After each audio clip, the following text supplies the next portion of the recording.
안세영은 중국인입니다. 그래서 배드민턴을 잘할 수밖에 없죠. 난데없는 황당한 발언에 많은 사람들이 얼어붙었습니다. 도대체 무슨 일이 생긴 것일까요?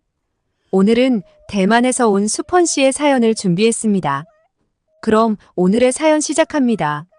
안녕하세요. 저는 대만에서 온 수펀이라고 합니다. 저는 대만에서 기자로 일하고 있고 올림픽을 취재하기 위해 프랑스 파리에 왔습니다.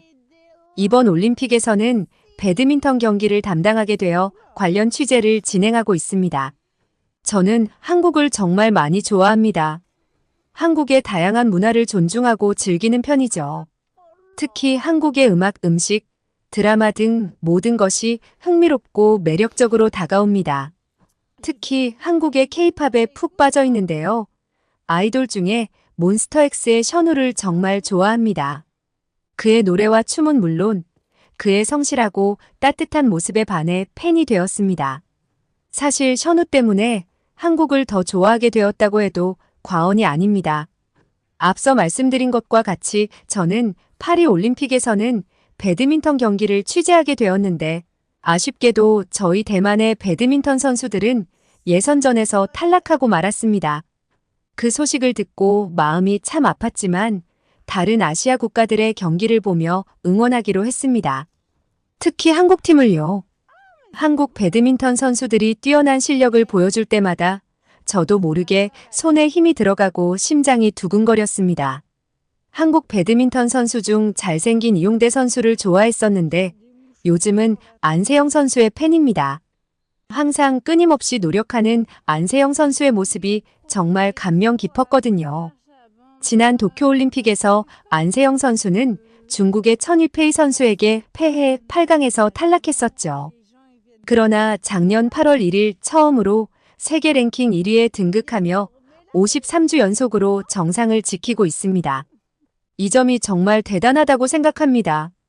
작년 세계 랭킹 1위를 차지하기 전까지만 하더라도 안세영 선수는 일본의 야마구치 아카네 선수, 중국의 천이페이 선수, 대만의 타이징 선수와 더불어 빅4로 분류되었는데 어느 순간 누구도 따라잡을 수 없는 세계 랭킹 1위의 자리에 가 있더라고요.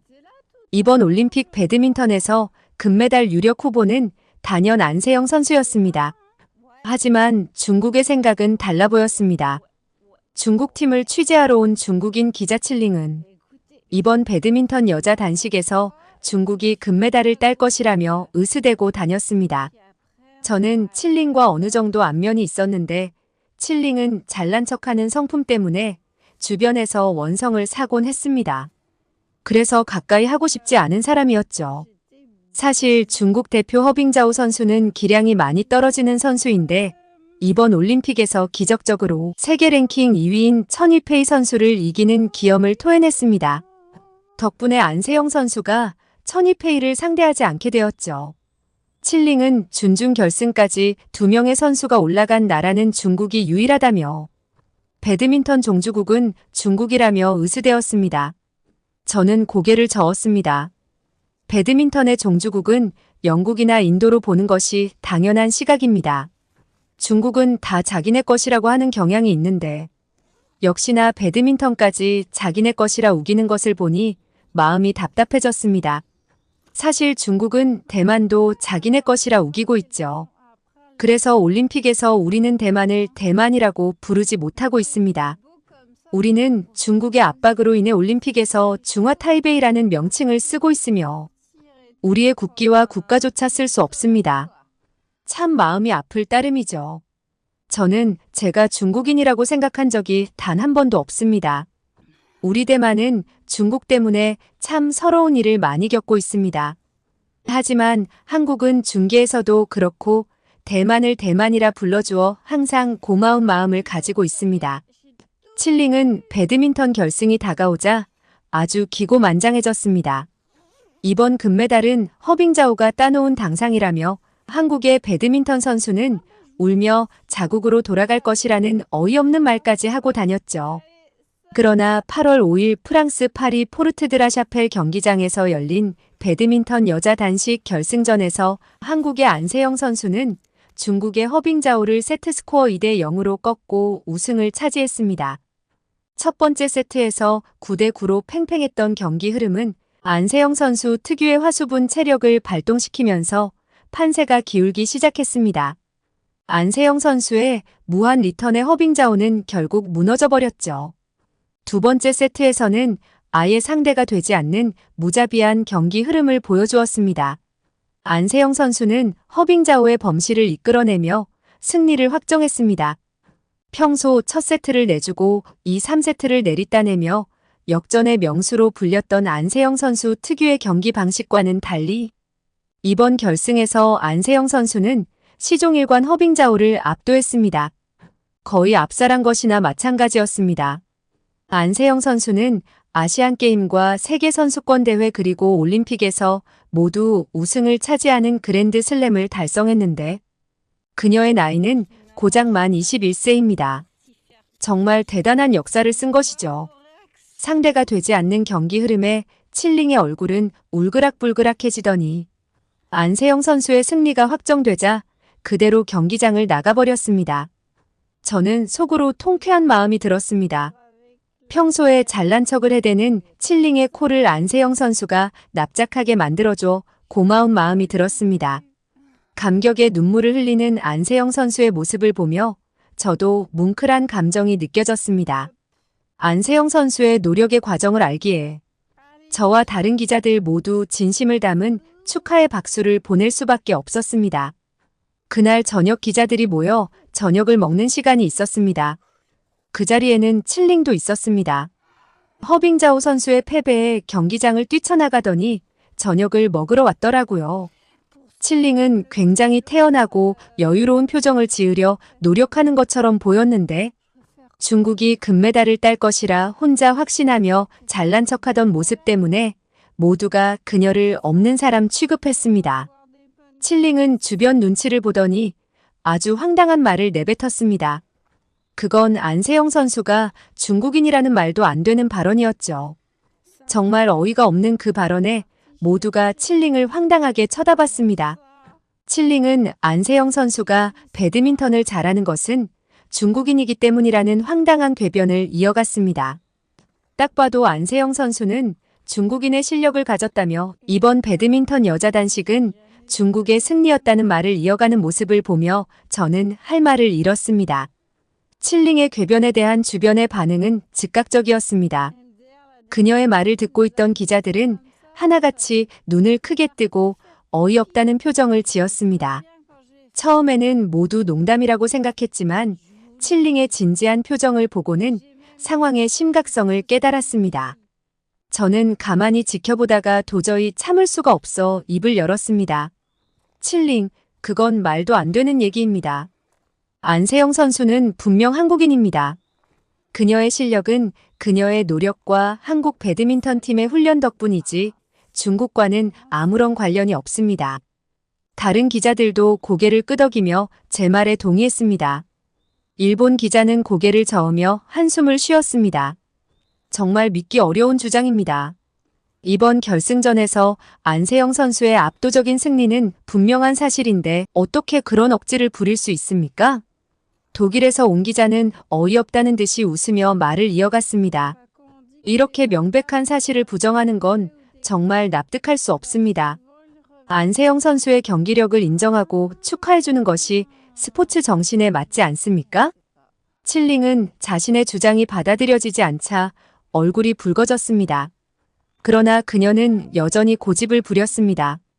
저는 여전히 안세영 선수의 기량이 중국의 영향을 받은 것이라고 생각합니다. 그만큼 중국의 배드민턴의 뿌리는 깊습니다. 저는 더 이상 참을 수 없었습니다. 칠링, 당신의 말은 아무런 근거가 없습니다. 스포츠는 공정한 경쟁을 통해 실력을 입증하는 자리입니다. 다른 나라 선수의 성과를 깎아내리기보다는 그들의 노력을 인정하고 존중해 주어야 하지 않겠습니까? 이 말을 듣고 주변의 기자들도 한마디씩 덧붙였습니다. 맞아요, 칠링. 스포츠는 국경을 넘는 열정과 노력의 결과물입니다. 다른 선수의 성공을 폄하하는 태도는 옳지 않습니다. 칠링은 저를 죽일 듯이 노려보더니 결국 아무 말도 하지 못하고 고개를 숙였습니다. 분위기는 차갑게 식었고 모두들 저마다의 생각에 잠겼습니다. 저는 속으로 안세영 선수의 승리를 다시 한번 떠올리며 그녀의 노력과 열정에 진심으로 감동하고 감사했습니다. 저녁 식사가 끝난 후 저는 기자 숙소로 돌아가며 안세영 선수의 기사를 작성하기 시작했습니다.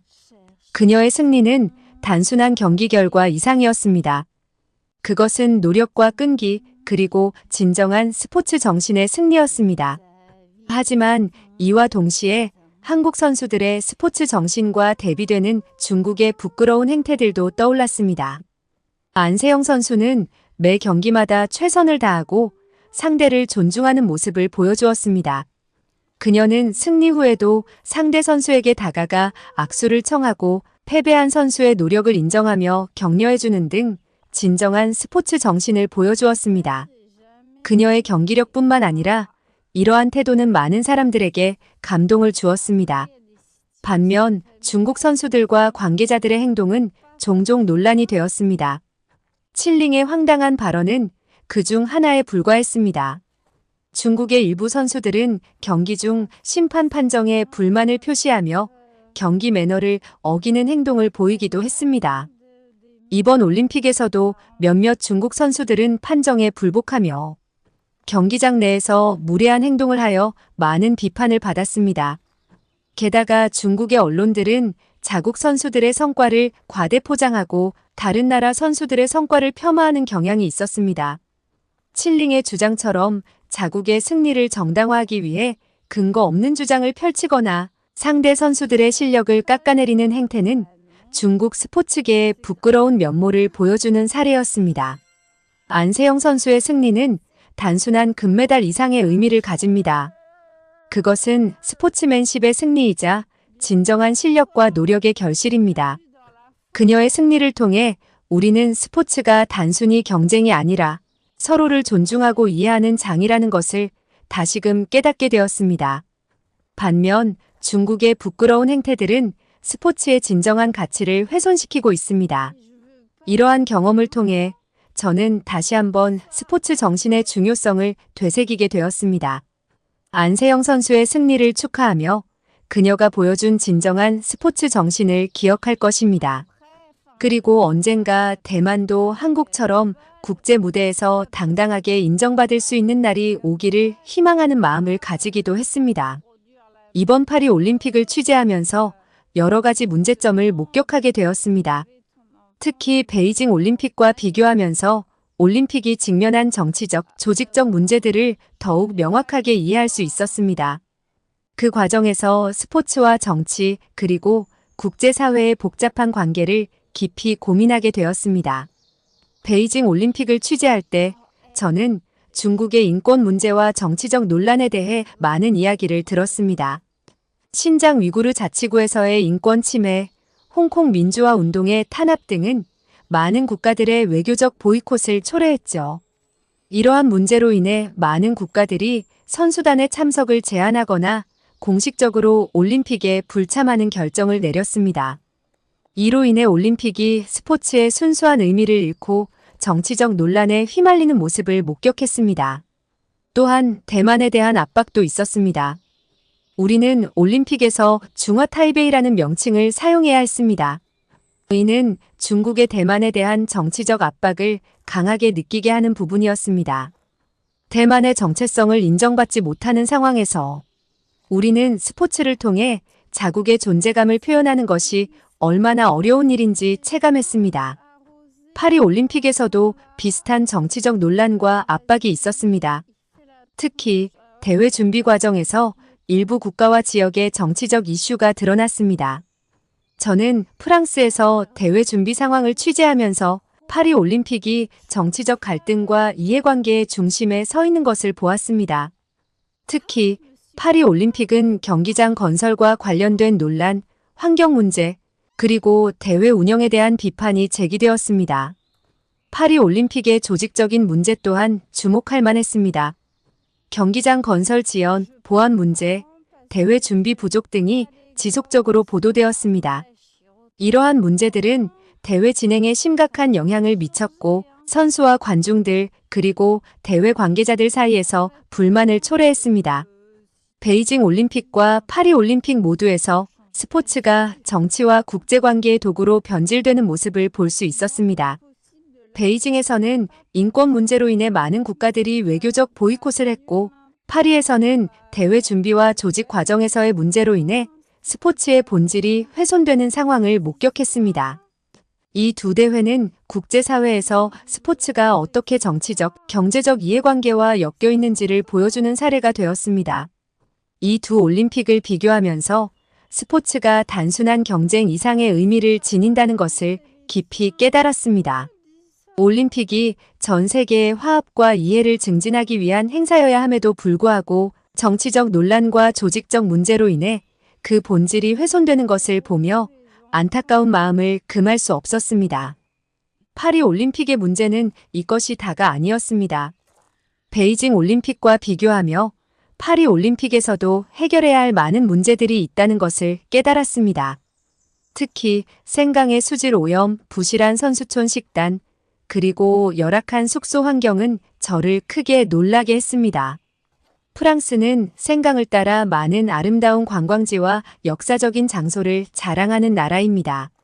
하지만 이 강의 수질이 심각하게 오염되어 있다는 소식을 듣고 걱정이 많이 되었습니다. 선수들이 수영 경기와 수상 경기에서 생강을 이용해야 하는데 이 강의 수질 오염은 경기의 공정성과 선수들의 건강에 직접적인 영향을 미칠 수 있었기 때문입니다. 현지에서 확인한 바에 따르면 생강의 수질은 심각하게 오염되어 있었고 유해 물질과 부유물질이 다량 검출되었습니다. 수질 개선 작업이 진행 중이라고는 했지만 그 결과는 미비했으며 이러한 상황에서 올림픽 경기의 안전성과 청결을 보장하기가 어려워 보였습니다. 선수들과 관중들이 불편을 겪지 않도록 하기 위해 수질 문제는 조속히 해결되어야 했지만 경기가 시작되는 그 순간에도 프랑스는 그 문제를 해결하지 못했습니다. 선수촌의 식단 문제도 심각했습니다. 많은 선수들과 코치들로부터 부실한 식단에 대한 불만이 접수되었습니다. 선수촌에서는 다양한 식단 옵션을 제공하려 했지만 실제로는 영양가가 부족하고 맛도 좋지 않은 식사가 많았다는 의견이 많았습니다. 이러한 식단 문제는 선수들의 경기력에 직접적인 영향을 미칠 수 있으며 신체적 피로와 영양 부족으로 이어질 수 있습니다. 저는 선수촌에서 제공되는 식사를 직접 체험해 보았는데 그 질이 기대 이하였습니다. 균형 잡힌 식사와 충분한 에너지를 제공해야 하는 중요한 시점에 선수들에게 불편을 초래한 것은 매우 안타까운 일이었습니다. 이는 대회 준비와 운영에서 심각한 문제점을 드러내는 사례였습니다. 숙소 환경 또한 많은 문제를 안고 있었습니다. 여러 기자와 선수들이 숙소의 열악한 상태에 대해 심층 조사를 진행했는데 숙소의 청결 상태가 좋지 않았고 기본적인 편의 시설이 부족했습니다. 일부 선수들은 방의 상태가 열악하고 공용 공간이 불편하게 설계되어 있다고 말했습니다. 가장 심각했던 사실은 숙소에 에어컨이 설치되지 않았던 것입니다. 파리의 여름 날씨는 극악하게 덥습니다. 그럼에도 불구하고 프랑스는 저탄소 올림픽을 표방하며 선수들의 숙소에 에어컨을 설치하지 않았더라고요. 이러한 문제는 대회 참가자들에게 큰 불편을 초래할 뿐만 아니라 건강까지 위협하고 있습니다. 특히 선수들이 경기를 준비하고 회복하는 중요한 시기에 이런 환경에서 지내야 한다는 것은 매우 힘든 일입니다. 파리 올림픽은 많은 기대를 모았던 대회였지만 이러한 문제들은 대회 운영과 준비의 미비함을 드러내는 사례가 되었습니다. 생강의 수질 오염, 부실한 선수촌 식단, 열악한 숙소 환경은 모두 대회 준비 과정에서의 심각한 문제를 보여줍니다. 이런 문제들은 선수들과 관중들 그리고 대회 관계자들에게 큰 불편을 초래하며 올림픽의 본래 취지와 가치를 훼손할 수 있다고 생각합니다. 파리 올림픽을 통해 국제대회 준비와 운영이 얼마나 중요한지 다시 한번 깨닫게 되었습니다. 스포츠가 단순한 경기 이상의 의미를 지닌다는 것을 이해하며 모든 참가자들이 최상의 환경에서 경기에 임할 수 있도록 하는 것이 얼마나 중요한지 알게 되었습니다. 파리 올림픽과 문제점들을 짚어보며 성공적인 올림픽 개최 사례를 찾던 중 저는 한국의 평창 올림픽을 사례를 조사하게 되었습니다. 평창 올림픽은 특히 대회 준비와 운영 측면에서 모범적인 사례로 손꼽히며 제가 조사한 여러 사례 중에서도 그 우수성이 두드러졌습니다. 올림픽의 성공적인 운영과 그 과정에서의 세심한 배려는 참으로 감탄스러웠습니다. 평창 올림픽 당시 선수촌은 세계적인 수준으로 평가받았습니다. 선수들의 편안한 숙소와 우수한 편의 시설은 경기력 향상에 크게 기여했습니다. 선수촌의 시설은 깔끔하고 현대적이었으며 선수들이 경기에 집중할 수 있도록 다양한 지원을 제공했습니다. 특히 선수들의 건강과 회복을 고려한 식단과 시설은 많은 호평을 받았습니다. 평창의 숙소 환경은 올림픽 참가자들에게 최상의 조건을 제공하며 대회 전반에 걸쳐 높은 만족도를 보장했습니다. 평창 올림픽은 환경관리 측면에서도 주목받았습니다. 대회 준비 과정에서 환경 보호와 지속 가능한 개발을 우선시하며 여러 가지 환경 친화적인 조치를 취했습니다. 특히 대회 기간 동안의 에너지 절약 및 자원 재활용 정책은 올림픽의 지속 가능성을 높이는 데 큰 역할을 했습니다.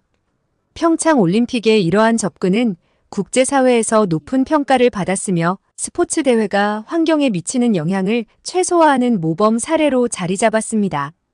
평창 올림픽 기간 동안 교통과 인프라의 원활한 운영도 인상적이었습니다. 대회 기간 동안의 교통 혼잡을 최소화하기 위해 교통계획이 철저히 마련되었고 선수들과 관중들이 편리하게 이동할 수 있는 교통망이 구축되었습니다. 관련 시설과 경기장 간의 접근성이 좋았고 효율적인 대중교통 시스템이 운용되었습니다.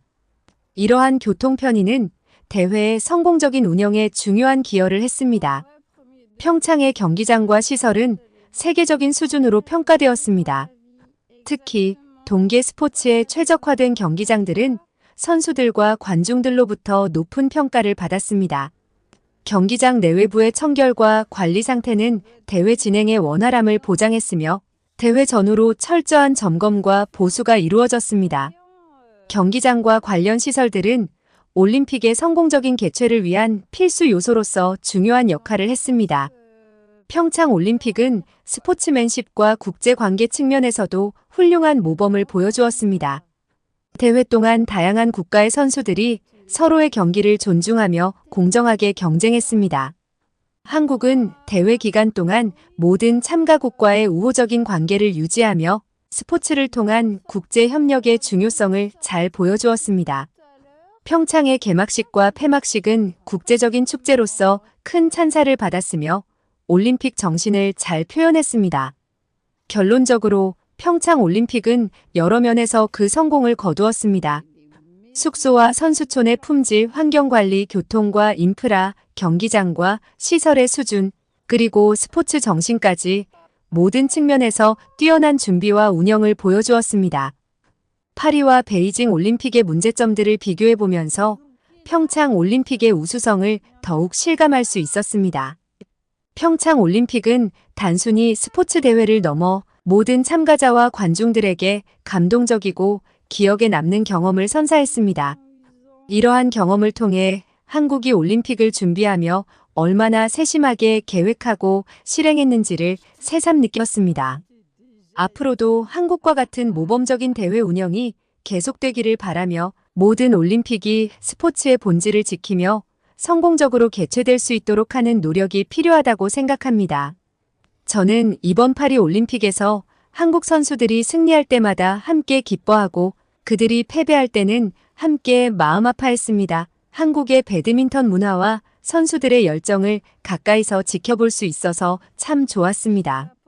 이런 기회를 통해 한국을 더 깊이 이해하고 더욱 사랑하게 되었습니다. 언젠가 대만도 한국처럼 우수한 올림픽 대회를 개최하고 싶다는 생각이 들었습니다. 스포츠는 단순한 경쟁 이상의 의미를 지닌다는 것을 이해하며 대만이 그 꿈을 이루는 날을 염원하고 있습니다. 한국 선수들을 진심으로 응원해주는 수펀 씨의 마음이 참 고맙게 느껴지는 사연입니다.